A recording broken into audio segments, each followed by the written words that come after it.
up. The liberation of mutant kind has begun.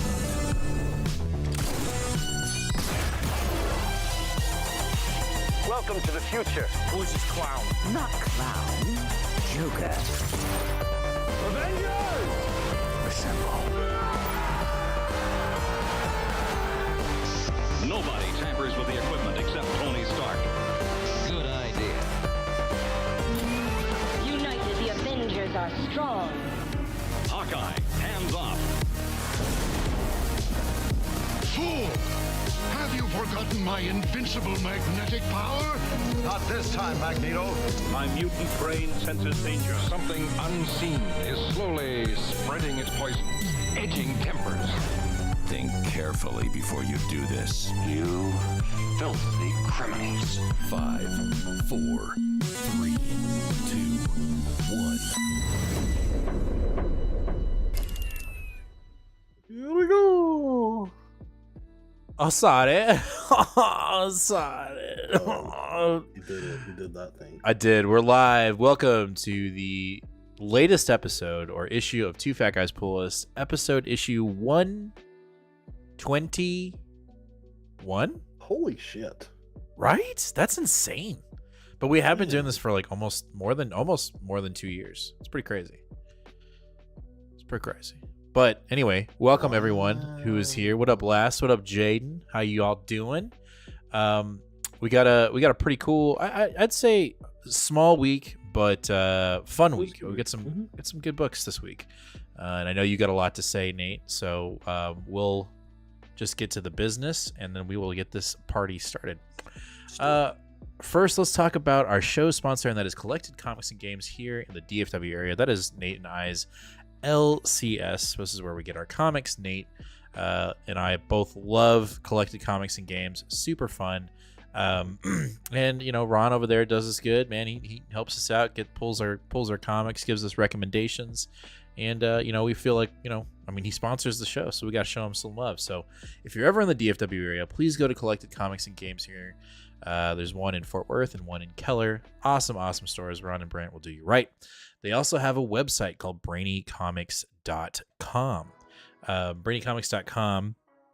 You can head on over there and you can pick up some really cool exclusive and variant covers, which you can see here, right here on the front page.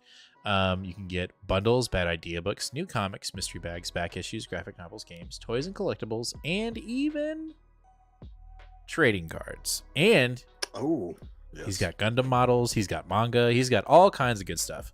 So head on over to brainycomics.com, do a little bit of shopping. But before you finish your shopping, we would love for you to go into the search bar and type in Two Fat Guys Pull List. If you type that in, this little upgrade is going to pull up that you can put in your cart. For $8, you can do the standard upgrade, which gets you one mystery exclusive cover, which we saw at the front page, something like that. Or you can do the $15 upgrade, which is the premium upgrade, and that gets you two mystery exclusive covers for $15. Now, if you didn't notice, some of those covers range anywhere between $10 to even $30. So you're getting some good value either way when you do this upgrade. But we highly recommend it. Shows a little support to obviously our sponsor Collected, but it also shows Ron that people are watching our show and are checking out brainycomics.com. So make sure to head on over to brainycomics.com if you feel so inclined.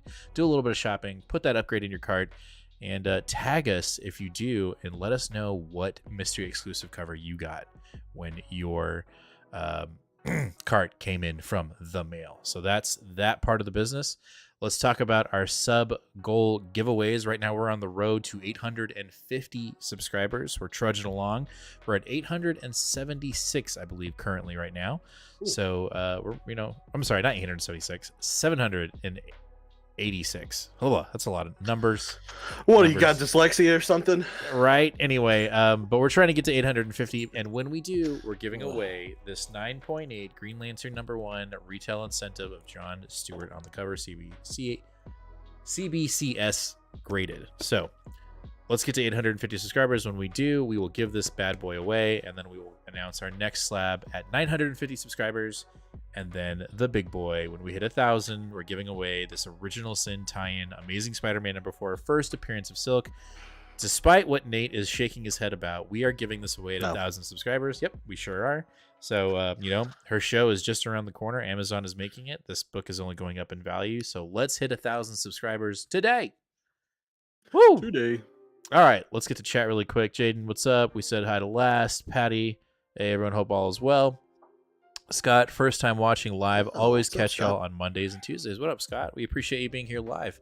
We appreciate you watching our show on Mondays and Tuesdays, too. So itty bitty week, but some decent books, a lot of opinions to be had, and I'm really looking forward to hearing what you have to say, Nate, and obviously looking forward to what our chat has to say about this week's books. So let's just get right into it. Let's dive into it.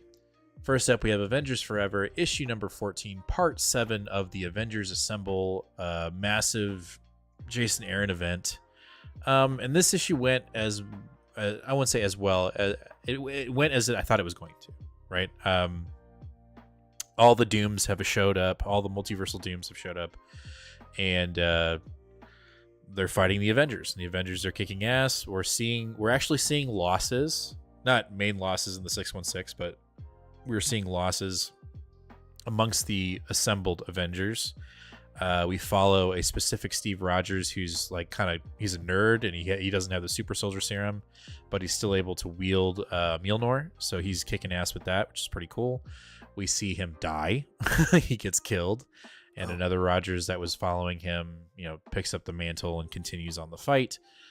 We see the Doom Ego planet get literally destroyed from the inside out by the Superman version of Black Panther. Literally rips his eyeball out from the inside.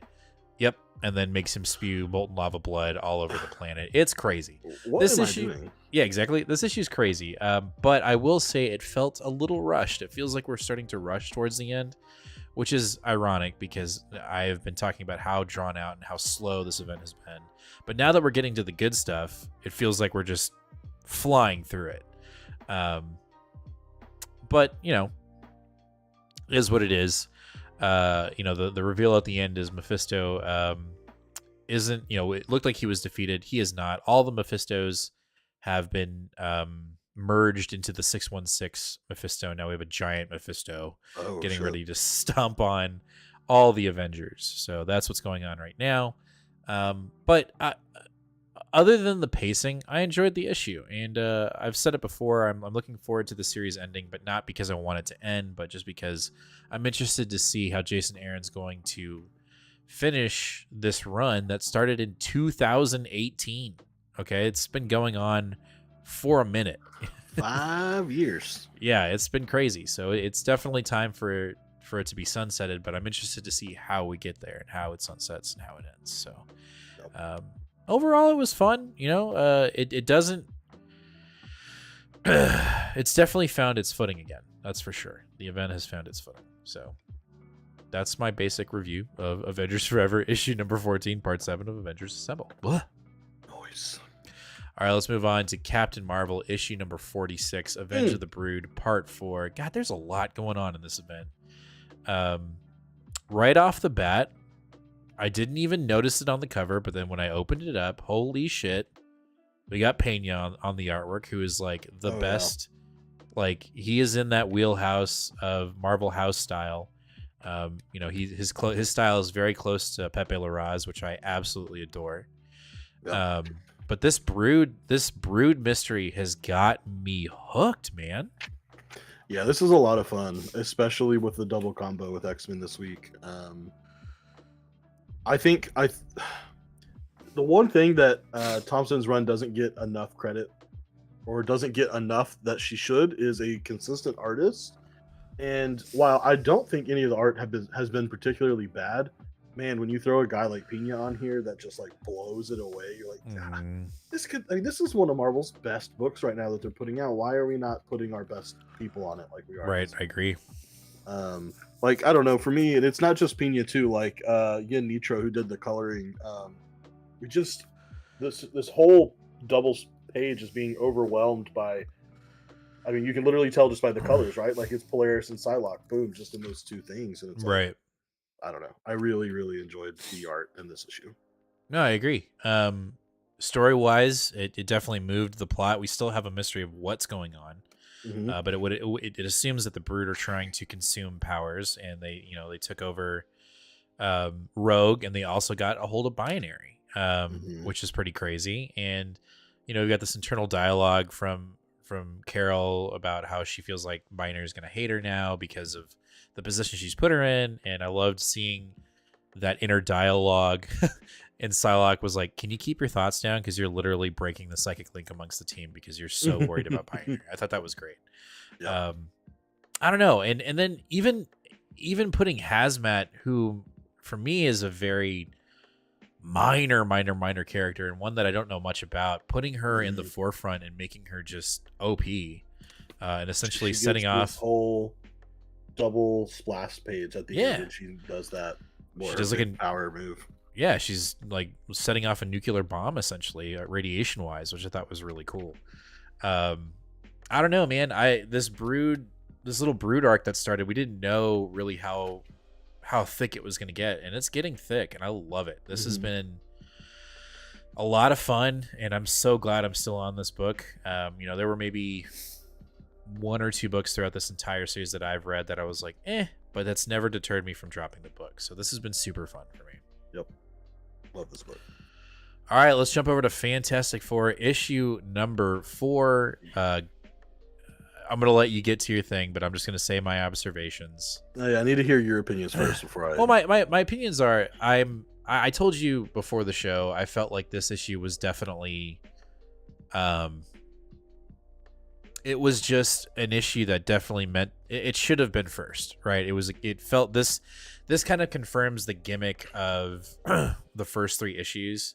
Oh, we'll hook them by just kind of throwing you into the middle of the story, and you're going to be wanting to ask questions, and by the time you get to 4, all will be revealed. And yeah, that did happen, right? But it just feels kind of cheap, and I feel like I've been misguided, even though we knew we were being misguided. But it just feels wrong, because I actually enjoyed this issue, but what made me not enjoy it was the previous 3 issues, because we were trying to figure out what was going on, and instead of it being kind of clever, it was more like, no, just get to issue 4 and you'll find out, rather than like, oh, like this big reveal at the end, at issue 4. It was more just like, no, just get to 4 and you'll understand what's going on. So you could essentially just pick this issue up and it could be a number 1, and then you could go back and read 1 through 3 as the next issues, right?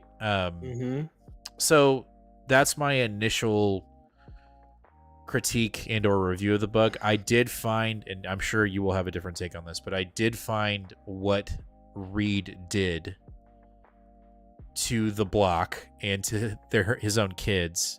And I could be wrong, but my interpretation of the character, it felt like a very Reed thing to do. Yes. Okay.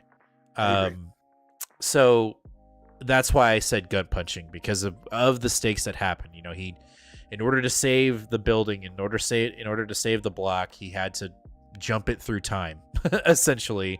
But they have to wait a year, essentially, or a cycle around the sun, a year, to get back to their kids. So everyone's going to age a year while they're literally jumping like this. So that's crazy. I felt last bit, I felt like the threat, the Annihilus wave, like that to me was like, okay, I get it, but that's been done so many times. I just kind of felt like it was like, okay, what's going to make him do it? All right, well, I don't have enough time to figure out what like this new threat might be. I'm just going to put this old school threat here so that we can do the story point that I want to make. And I felt like that was kind of lazy. That's all I got. I agree with that very last thing you said. I think this plot point or this effect that we have of the kids all being gone for a year, essentially, it feels like this is something that should have been the result of like a huge event or something. The stakes for this don't seem high at all, because we literally got 3 pages of them fighting the Annihilation Wave with no build up, with no nothing. And you're right, with no extra stuff here, this just feels like one of the other 5 Annihilation Wave invasions, and it didn't feel like it had any weight. At no point did I feel like they were getting overwhelmed and that we were at this desperate of stakes. And then he did it, and I was like, "What? Wait, why did you do that?" Didn't feel like we were a long way away from there. Like, just the 4 of you are fighting the Annihilation Wave, and they literally had them counted. Like, yeah, there's like 1,000. Like, just call like, where are the Avengers? They'll be there in 5 minutes, and then you'll defeat them in 5 minutes, and then it's like gone. Done. Like, it just, the weight didn't seem there. Right. So if anyone remembers, I made a statement about this book, and I said if Ben and Alicia's kids aren't in the book in issue 4, then I'm done. I'm canceling the book. I'm off. And lo and behold, we got them for 1 single page. They were in the book for a page. Right. I hate it. I hate the gimmick of this book. I hate pulling. The number one thing about this book right now is the kids. They pulled the kids off the book. I feel like you're right with Reed. This is the first time that Ryan North, I think, has really nailed the voice of these guys. I guess you could say he did a really good job of nailing Johnny Storm's 60s voice and early 70s voice. Yeah. But not his anywhere near current voice. And so I don't know. I am officially on question mark for issue 5. So you're not officially done, but you're question mark. Like there's I'm a possibility you could pick it up. But I just don't know. If this comes out on a huge week, it'll probably get bumped. So let's just hope for this book it comes out on a slow week, because I don't know. I say this and tomorrow I'll probably be over it, but I'm just really frustrated because this is Fantastic Four. This is one of my favorite books, and I just don't feel like we're doing it right, and it makes me sad. I agree with that. Hold on really quick, Joe. I am so sorry that you have a toothache. I know how that goes. I just recently had a tooth pulled. And feel better, man. Feel better. Get some rest. Take some ibuprofen or some Tylenol and just take it easy. All right, yeah. Take it easy. No, I agree. I don't know. I really don't know. I don't know if it's on notice. I just don't know. Like I guess I'm 50-50 split. Part of me is like I don't want to pick it up, but then I look at how small our pull lists are outside of next week. Next week is fucking beefy, guys. A thick old boy. Like the following week I only have like 5 books, so there are weeks where and I also think that's because DC's putting out less books. May came out and I was really surprised at how many books are coming out for DC in May. But anyway, yeah, I'm on the fence only because I think there's definitely potential in North's run. I just wish it was less gimmicky. And when I say that, I don't mean I feel like the story is fine. The story is fine. I'm saying the way that Marvel and North are, like, oh, well, we'll hook them here, like, like just do it right. Like it doesn't feel. Unfortunately, to me, it doesn't feel creative. It feels more gimmicky than creative. It doesn't feel clever. But I will say, like, reading this issue made me wish that this was the first issue.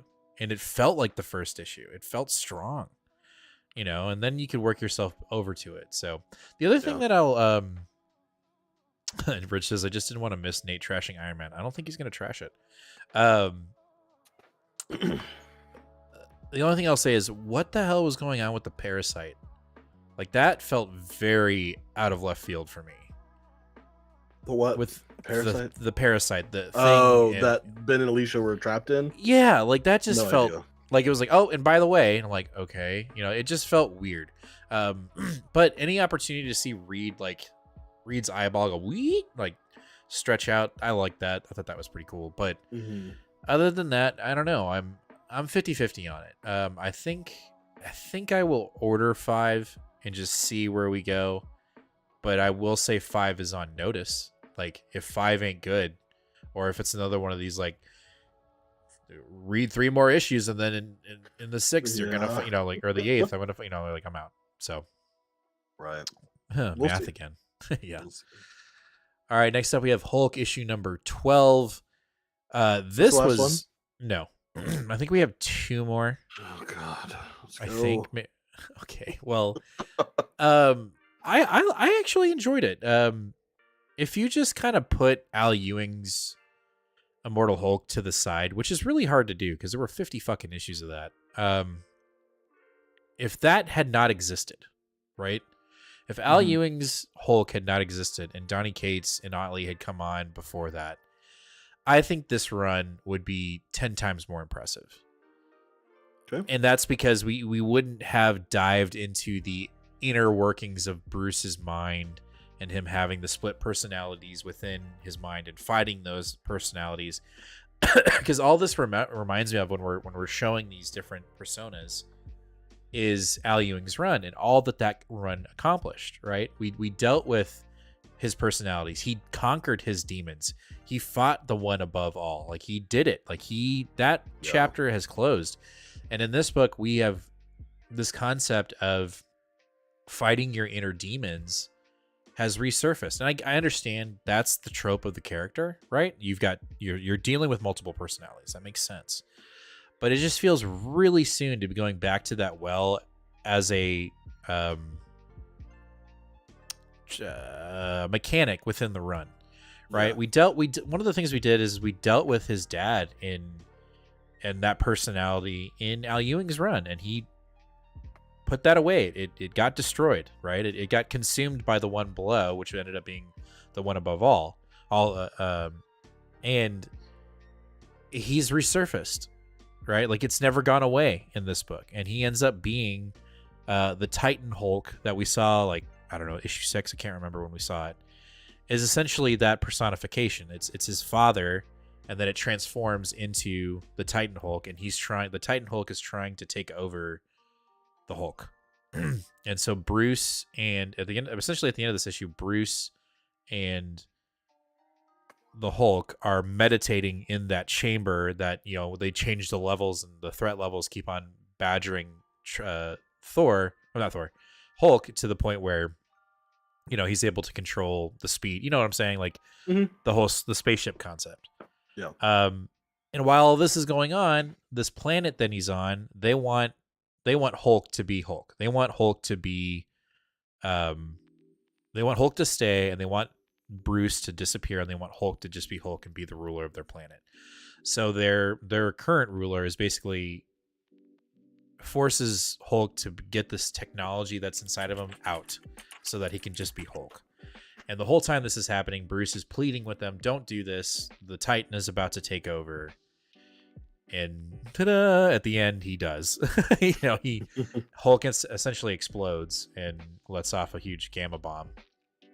So we'll see where we end up at the next issue. But I think the final 2 issues are just going to be just the Titan Hulk and Hulk fighting, and then it's going to be over, and then we won't see Hulk for like a month, and then he'll be back with another writer and a completely different concept. Who knows? I feel bad for. I kind of feel bad for the creative team because, you know, of the situation that's going on right now, which we all don't know. But, you know, clearly Donnie has stepped away, and it's just kind of left his projects in limbo. And this one, I think, is suffering a lot because it was already kind of on shaky ground because of it following up after Ewing's run.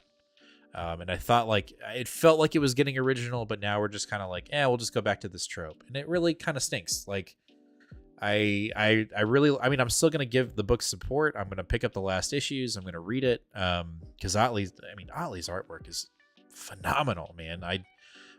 Marvel, get him on another book, please. Like Otley's so good. I love seeing his artwork. But this run has definitely dipped, unfortunately. Yeah, and he's already said he's going back to Image, so I don't think we're going to see him on a Marvel book. Yeah, probably not after this. Which I didn't think Hulk was bad. It feels like it's actually going someplace at least, and maybe moving towards removing the ridiculous technology embedded into his body. Oh, that's happening. Last, I love how they give Hulk 2 different Hulks Kula from AVX and this one. Scott, off topic, what did y'all think about the Finder bad idea from Super Bowl week? I honestly think it's the best bad idea one shot so far. I'm gonna be honest, Scott.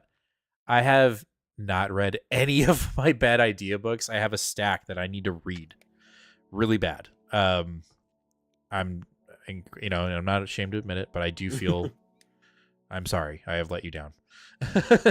Yeah, I actually didn't pick up any of the round 2 on bad idea. I have round 2. I just need to read them. I actually have, and I feel bad about this too because I was one step away. I got this, and like Scott was right behind me, and I tried to give it to him, but they wouldn't let me. Jerk. You jerk. Scott, I'm just disappointed because I really wanted a full Kate storyline, and I feel cheated. No, 100%. I agree. And he's been teasing about working on something with Marvel, and I gotta wonder if that's actually happening or if that's just Twitter talk. I want it to be real. I want Donnie back. I want crossover back. I want him on Marvel back. Like, yeah, there's definitely there is a void that has not been filled, and I hope it doesn't get filled. The only person I wanted to fill it is Donnie Cates, so let's hope that happens soon. All right, let's talk about the Invincible Iron Man issue number 3 from Gary Jerry. Yo, I am impressed. I mean, I'm not. Again, this is not the. Remind me who wrote the preview. I always get them mixed up between two writers. Cantwell. Cantwell. I was about to say Cantwell, but there's somebody else that I mix him up with. McKay. McKay, that's right. This isn't Cantwell's run, but it's not supposed to be. But damn, Gary Jerry, you can tell he's either, and I say this kind of facetiously, he's either tired of writing X-Men or he's been thinking about this whole storyline that he's writing for a while. And it definitely shows. It doesn't feel sloppy. It doesn't feel lazy. And I really, really enjoy his take on using sacrificial lambs, right? Whether they're actually humans or robots. But this whole like mystery of who this person is that's trying to destroy Tony. And we know who it is now. But still, I'm really enjoying it. And I really, really enjoyed the robot that was the fake version of Tony and him like delivering the message to Tony saying like you've been combusting and literally like melting into a skull inside the dude, that was fucking metal, dude. It was sick. I even really enjoyed the backstory of his friend who's on the board and like, you know, Gary could have totally left it at he's dead, but no, we learned the importance of that character and why Tony trusted him so much. I thought I didn't think we would get that, and then I didn't think I'd actually enjoy reading that. Like when we got to that part, I was like, oh man, here we go. Like this is gonna be boring, and I was like, oh shit, I'm actually intrigued. Like the way it's written, the pacing of it, I'm impressed. So for me, I'm not saying this is my pick of the week, but Iron Man is one step closer to being a legit pull on my pull list. I had it on notice. It was going to be a week to week or, month to month pull on Comic Hub. But it is inching closer to being, hey, Lee, put it on my pulls. Yeah, I'm Rich obviously came in here expecting me to rip it up, and no, I'm surprised yet again. I'm still on the Duggan Iron Man book, which is very shocking to me because I didn't think I'd be on any book. So even after Cantwell, here I still am. But yeah, I mean, tying this into the larger Marvel universe and using characters that I don't know, like it. You said this to me earlier this week. It feels like all of a sudden everybody is just finally gelling together and realizing, hey, let's play with the same toys that have been in the mix and make this feel like a real living shared universe. If we're going to do that, right? If we are going to stick to continuity, let's make it worth it, and like let's do things that make sense. So yeah, having Fei Long as the antagonist here is very cool. I thought this was a great issue, a lot of fun, and definitely having oh, I don't remember his name now. I feel bad. The artist on this book, Juan Figueri, was really, really great. I said this to you before we started the show too. Like art definitely won this week. Is the pick of the week. Like art in general just really nailed it this week. Scott, we appreciate you being here live. We will catch you. I will catch you at the shop this Wednesday. But I'm glad that you got to be here live. But you have a good night, and we'll see you later on this week. Yeah, Rich, shocking to me only because there is zero cosmic to the story. Somehow Jerry's getting it done. Well, that being said, I think we're going to space very soon because of the guy who is blackmailing Iron Man does have a base on the moon of Mars. So I feel like we'll be going to space soon enough. All right, let's jump over to Marauders issue number 11 real quick. I dug it, but there's the storyline with Draken, I forget how to say his name. Sure, I don't either. I'm a little lost on that part, so I'm just gonna put that part of the book over here because I need to reread it because I don't know what the fuck was going on with this part. That being said, we're issue 12 is the last issue, and we're getting some insight into what this box was even more that got them to go into the past to save the mutants 1 million years ago or billion years ago. We now have come to find out that wasn't the only reason for the box.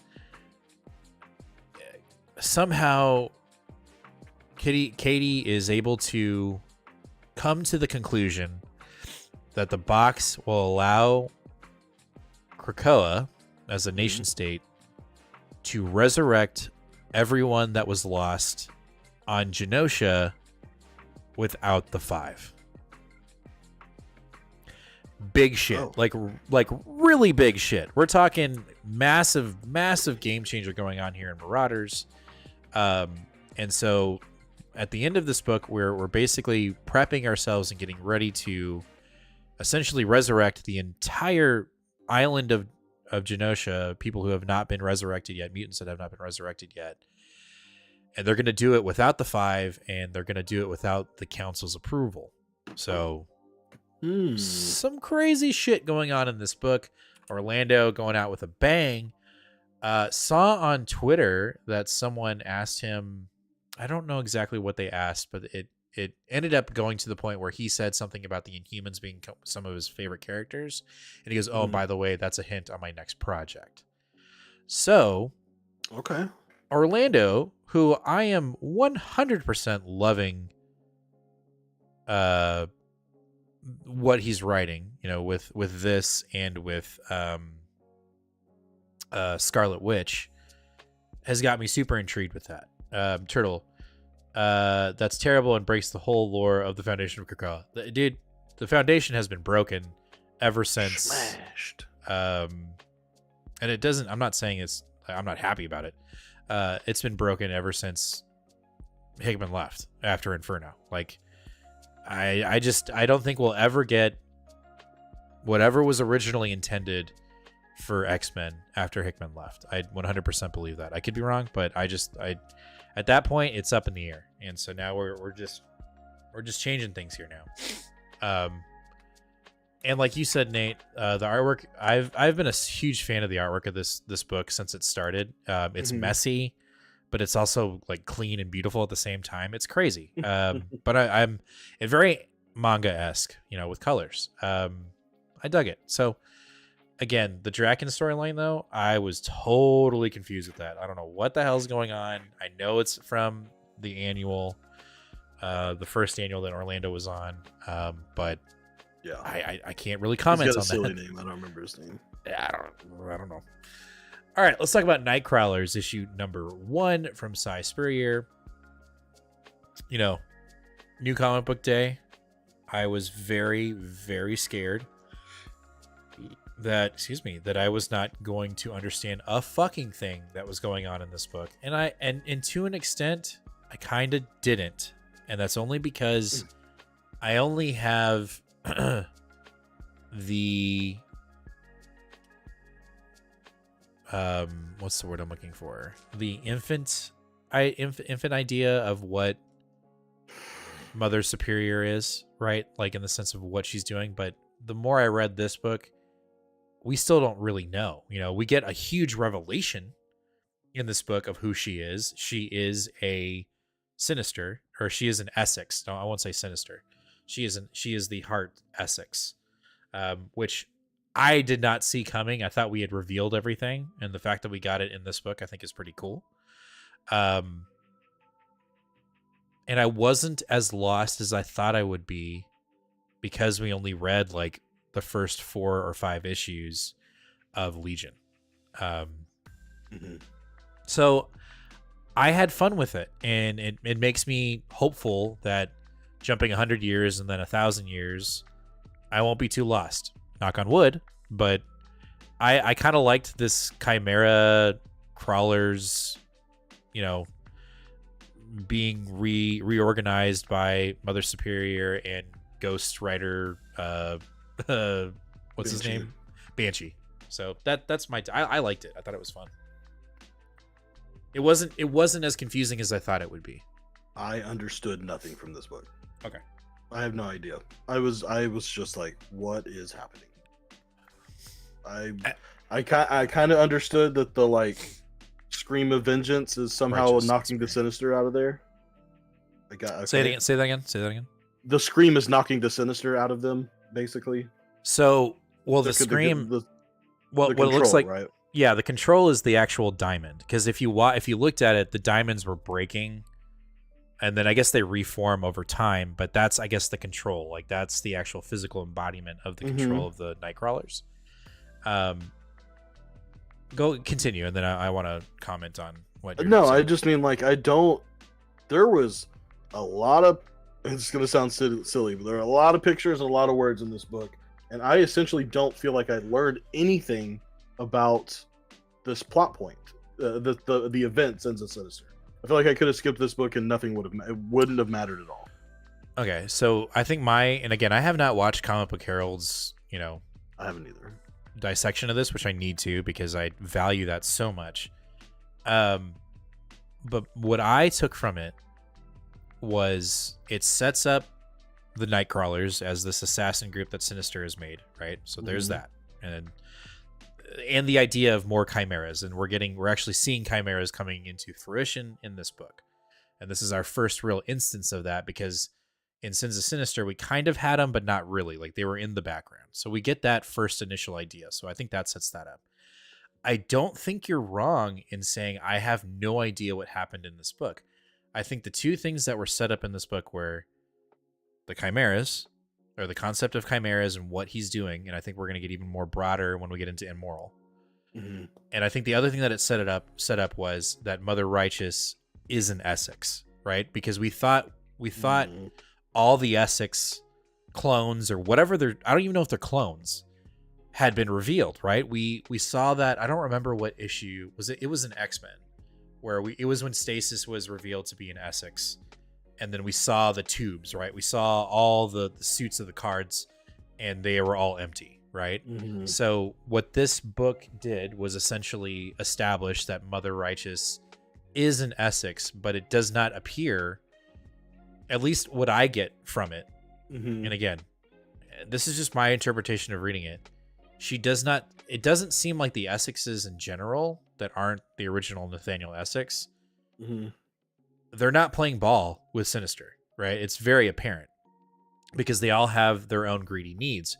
Some of them may be good, I don't know.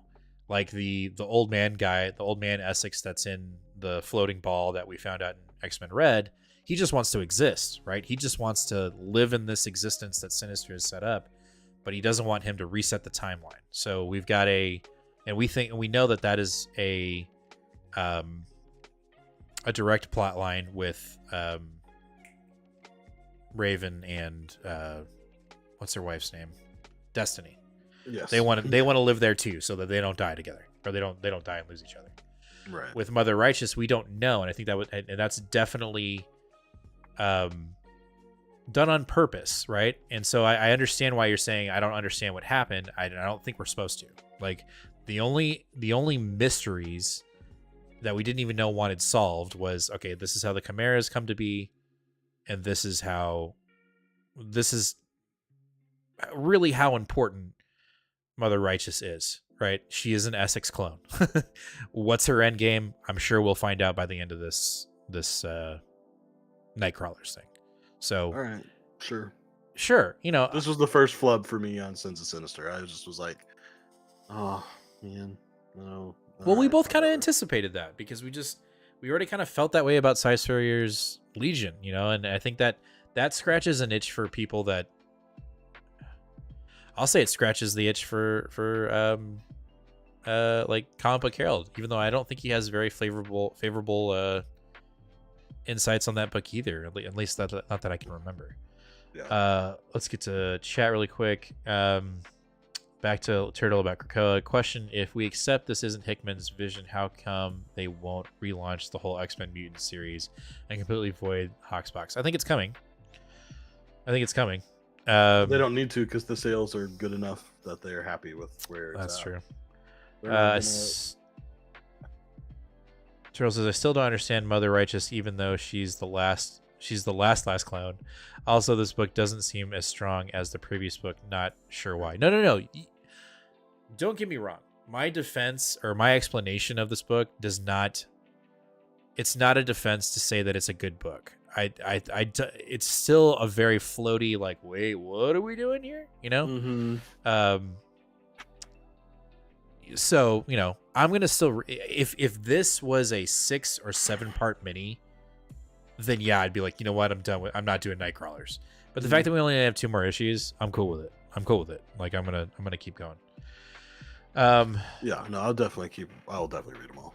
Yeah. Rich, I didn't notice the diamond breaking. I need to go back and look. Yeah, it definitely breaks. You see it break on multiple, and then it reforms. And then I think the first person to like start losing control is Peter Parker. So that's why he he fucking sacrifices himself and literally implodes or explodes.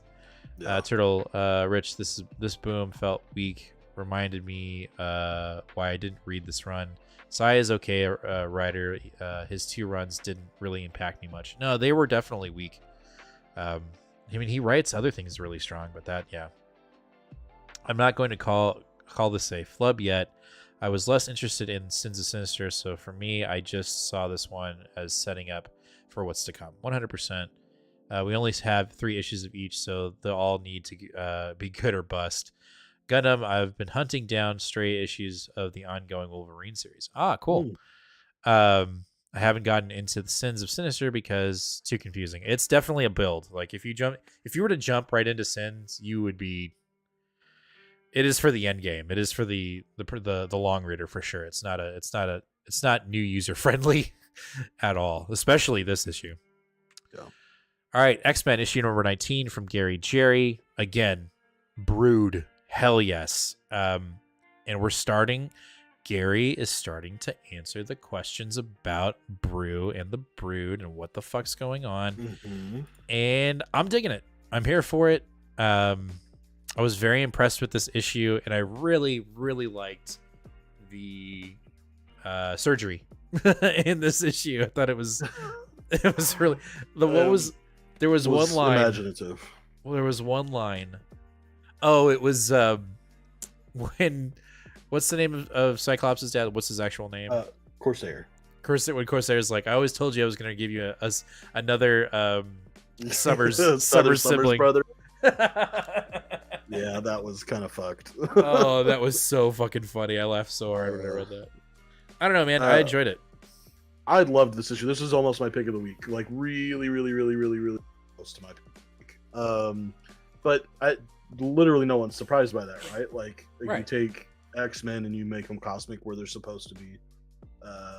It's impossible, I think, for me to not like an X-Men Brood fight. That's just that's my classic gamble right there. But not only that, but Jerry also threw in a really, really intriguing backstory in this too, where we actually opened the book with who is it? Forge and that's right. What's her name? Spiky red Monet. Monet. Yeah. Forge and Monet are jumping through a Krakoan portal And the other side of that portal is the, of course, decapitated celestial head known as Nowhere, Right. that has now fallen into a black hole.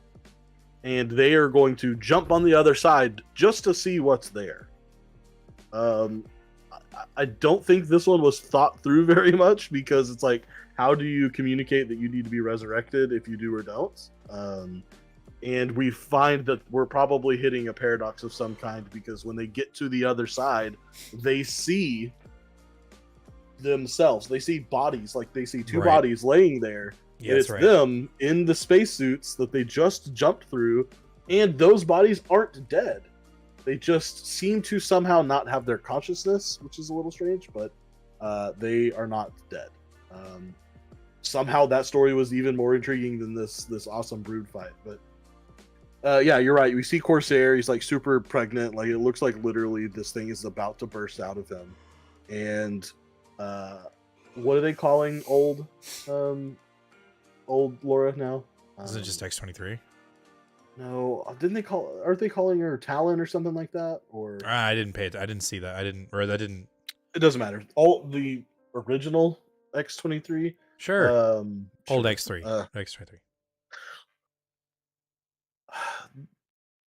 What's it? Sync. Her and Sync basically perform surgery on Corsair and get the thing out. But as they're running out, Sync has to continuously hold Corsair's guts together so that he doesn't fall apart and die, which is just hilarious to me. But we also find out that Sync, every time that he uses a power of someone that's not near him, it like ages him significantly. So he can't just be throwing around powers willy-nilly, and you have to figure out what's going on with him. But Gundam, we'll get to those questions for sure. Just we're not ignoring you. We'll get to it. I was gonna say the art in this book, once again, phenomenal. And I like that Jerry set us up on probably once we're done with this brood shit, we're gonna continue with Forge and Monet in space.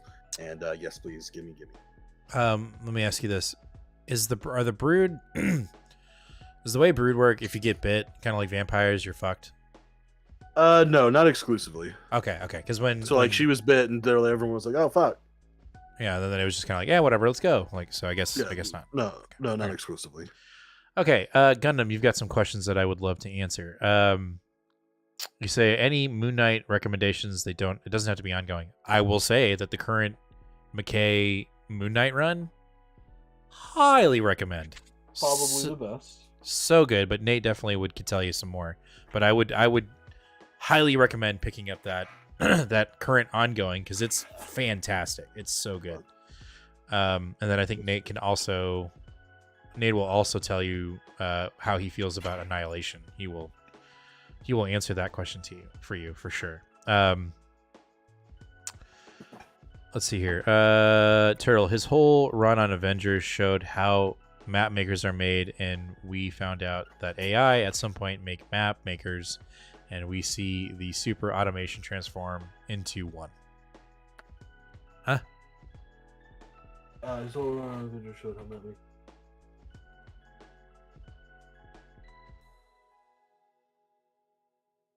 I'm confused. I am too. Okay. Try to help us out here. Gundam. You also asked for Nova. One more Moon Knight. The only other, so obviously this current Moon Knight, I would say, is the best in my limited experience. But if you want another really good run that's really easy to collect, you can just go out and buy the Jeff Lemire run. I need to read volume. Not too big. Yeah, you can borrow this anytime. This is the complete collection too, so like everything you need is in here. It's like 17 issues. This was a really, really, really good read. Really fun. The art in this one in particularly really takes a lot of different unique approaches and like really pushes the like comic medium. Like it's just a good comic. But that's really the only other Moon Knight that I've read. So one of those two would be where I would put you. Captain Marvel, not Marvel. Okay, is Annihilation worth picking up? If you are a cosmic nerd or a space nerd, you enjoy that kind of stuff, Annihilation is sort of like the Bible of Marvel Cosmics. So I would say unquestionably yes. Annihilation, I think, is a really, really wonderful event. And if you like Nova, Nova is involved a lot in there. So is Star-Lord outside of the Guardians. The Guardians haven't been formed yet. And then if you need, if you want a sequel because you loved Annihilation, then get Annihilation Conquest. If you loved that, get Realm of Kings. So there's a ton. Don't you have that Annihilation Conquest that I bought and then you bought it for me? Show him that cover, dude.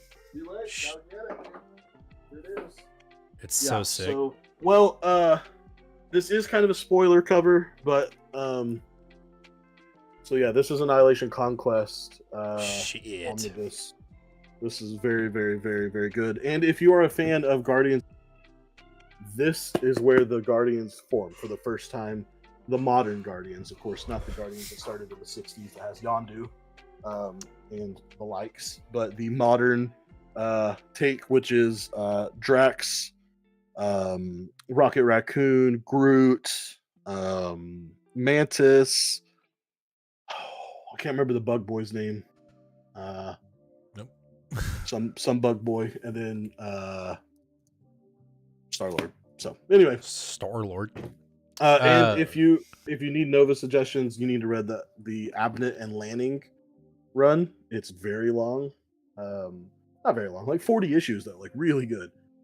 And it runs through Annihilation and Annihilation Conquest, so all of it will make sense. It'll all run together, and it's all perfect. Very easy. There you go. Nice little bow right on top.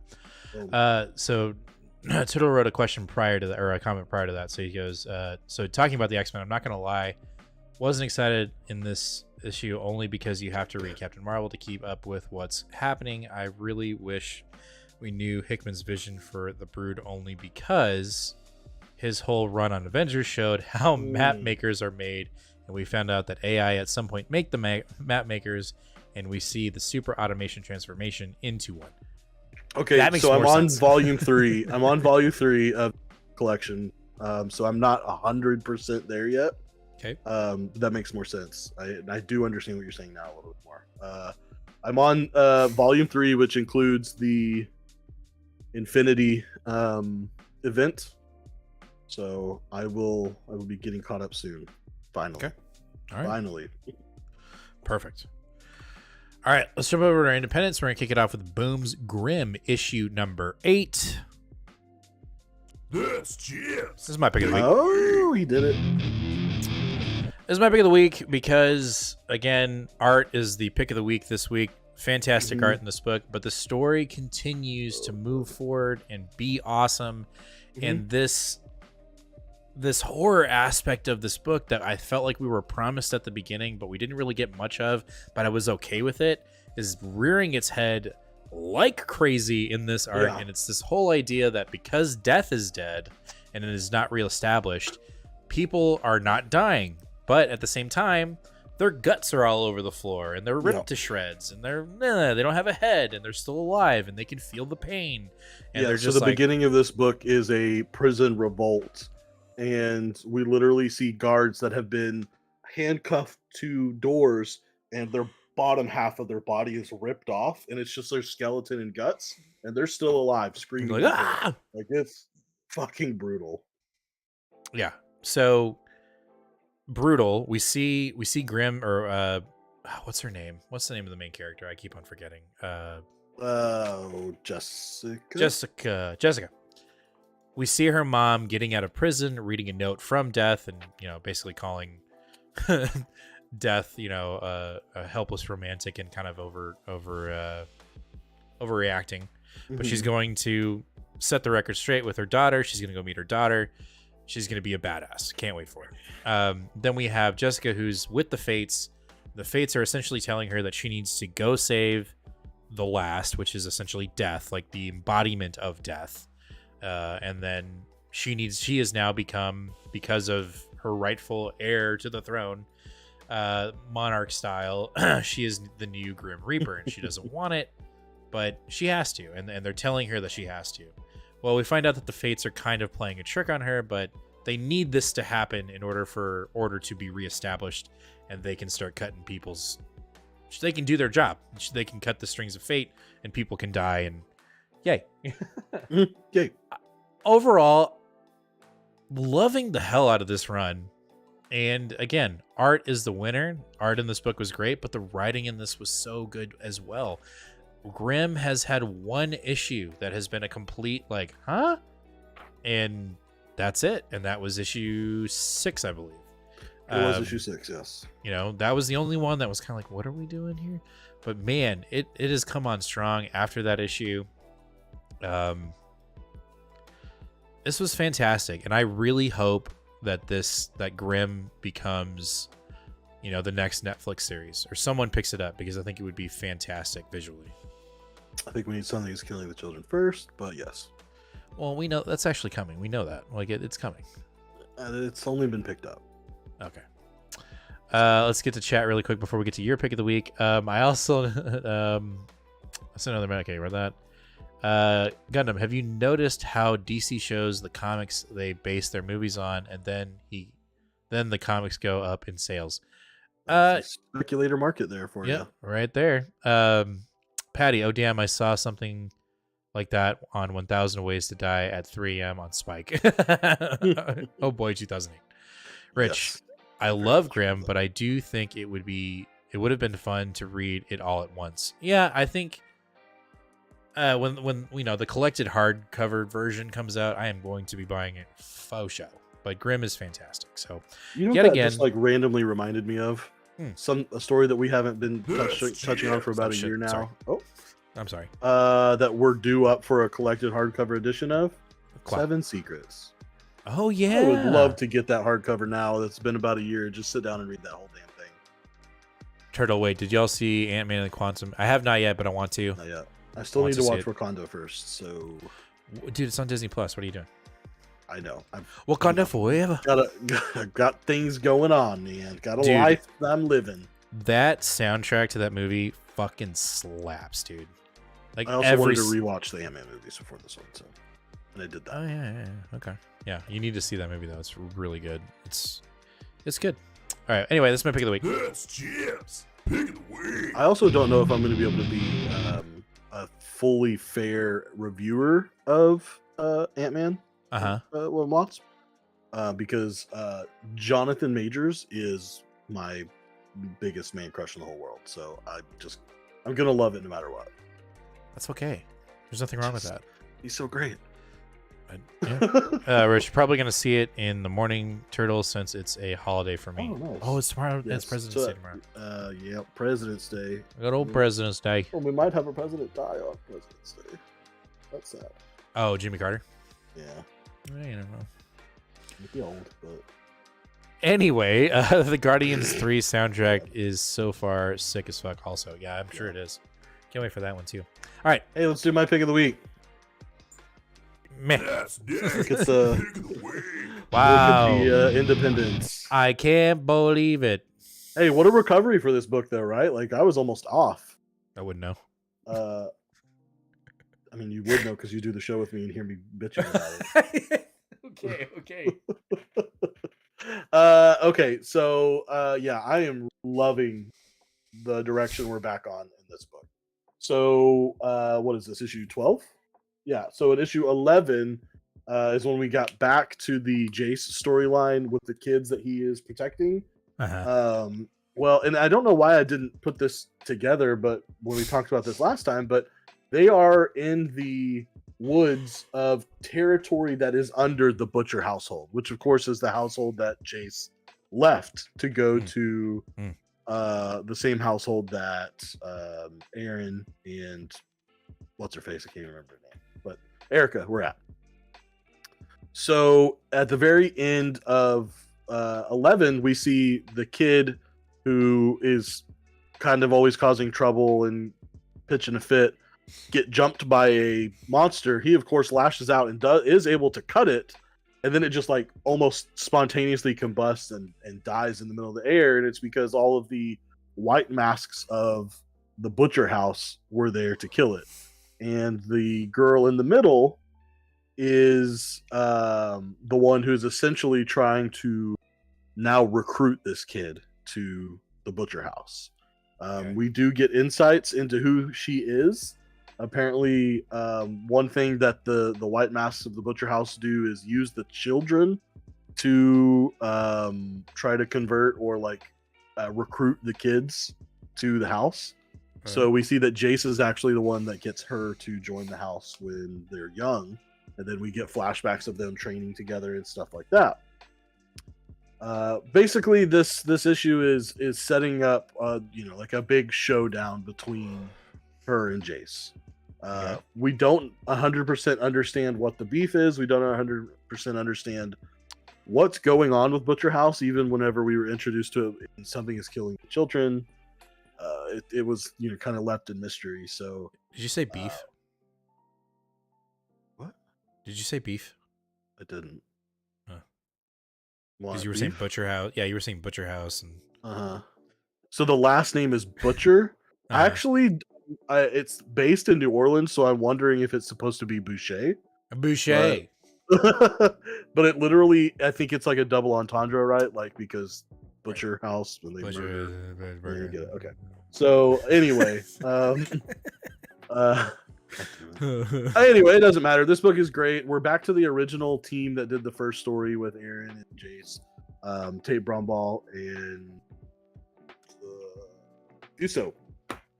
Great book, loved it. If you like Something's Killing the Children and the first arc of House of Slaughter, we're doing the same thing. We're just expanding the universe, and that's what I love so much, is that this Something That's Killing the Children universe is finally, it just, whenever I read this book, it feels huge and it feels expansive, and it makes me happy. So yeah, there it is. Beefy. Pick of the week. All right, let me hit that button again. That's next. Pick of the week. Oh yeah. All right, let's get to our last book of the night, and that is Nemesis Reloaded, issue number 2. An origin story of our Nemesis character. This is Jorge Jimenez's book. It's not Mark Millar. It's Jorge Jimenez's book. This is his book, and that the story for me is okay. It's okay. It's nothing special. It's nothing to write home about. But Jorge Jimenez, this is his book. I don't care. I don't care if Mark Millar is the one writing it. It's Jorge Jimenez's book. And I know that Mark Millar is going to be doing another book with Pepe Larraz, which is, I think, this big crossover style book. And I will be picking that one up as well, because that book will be Pepe Larraz's book. So until Nemesis Reloaded gets another artist, I'll be picking it up. Unless the story just goes completely sideways and completely disinterests me, then maybe that'll do it. But essentially what we get in this book is the origin of Nemesis and why he's such a dickhead and why he's targeting to kill cops. And we find out that his family, his parents were junkies, and they got, they did something bad, and they got arrested, and they end up getting put to death, and his mother essentially suffers at the hand of lethal injection, bad, she's injected 3 times until she actually dies. And so he's got this grudge, and he's got this grudge against this cop who put his parents away. And so that's why he's, this cop is now the new mayor of LA. So he's on this, vendetta to get this guy. And so that's why he's becoming this crazy crime lord that's targeting cops. And the moves in this book, the movement in this book is outrageous. And I think only Jorge could be the one to execute it. Outside of maybe Pepe Larraz, but he's just, man, Jorge is good, and I'm glad that he's coming back on to Batman. And I saw that in the May solicits, so it's not like he's completely off that book, which is great. But that's my biggest, that's my only real commentary on the book, is that the artwork won pick of the week this week. And this one, if there was a book for art completely, that if I was just to pick the art 100, it would be this book, and it's only because Jorge's on it. Gotcha. And there were some really good ones this week. So Rich, I didn't realize Nightclub 3 came out this week. I need to get that tomorrow. I've heard about that book. I just haven't checked it out. Architects, Sketches, Not Slaughterhouse. I read the other Nemesis book for a couple of issues. It was wild. I do need to. I've heard that. I've heard that the previous Nemesis book was pretty good. But yeah, that is, it's still a month by month for me. It's not a 100% pull, but I will be picking up issue 3. And we'll just see how it goes. But Jorge is just quite literally killing it in this book. It's so good. Nice. All right. Well, that's going to do it for issue and episode 121 of Two Fat Guys Pull List. Guys, thanks for hanging out. Thanks for talking to us. Me and Nate are working on a couple other projects right now for Two Fat Guys Pull List. We're sending out some feelers. We're trying really hard to get some guests on the show. Maybe not necessarily live, but we're trying to build this new segment where we interview content and or content creators, artists, writers. We want to start, reaching out into the community and making more connections within the actual, within the content that we digest, whether that's reading or video or whatever. So let us know. Is that something you guys would be interested in, or do y'all want us to just stick to comics? But we kind of want to spread our wings a little bit, and I think that's the easiest thing that we can do outside of again, we talked about it 2 weeks ago, getting into manga, but we need to get a little bit more full time before we get into going into that. But we are definitely looking to expand some of the segments that we do throughout the week, and I think if we could do like an interview once a month or every 2 months with a content creator or artist or or writer would be really cool. So let us know, is that something you'd be interested in watching? Because it's something we want to do, but we won't do it if you're like, but anyway, guys, get ready for the beefiest of weeks for the new year since 2023 dropped. We've got, I think it's it's actually 18 books. We missed a book when we recorded.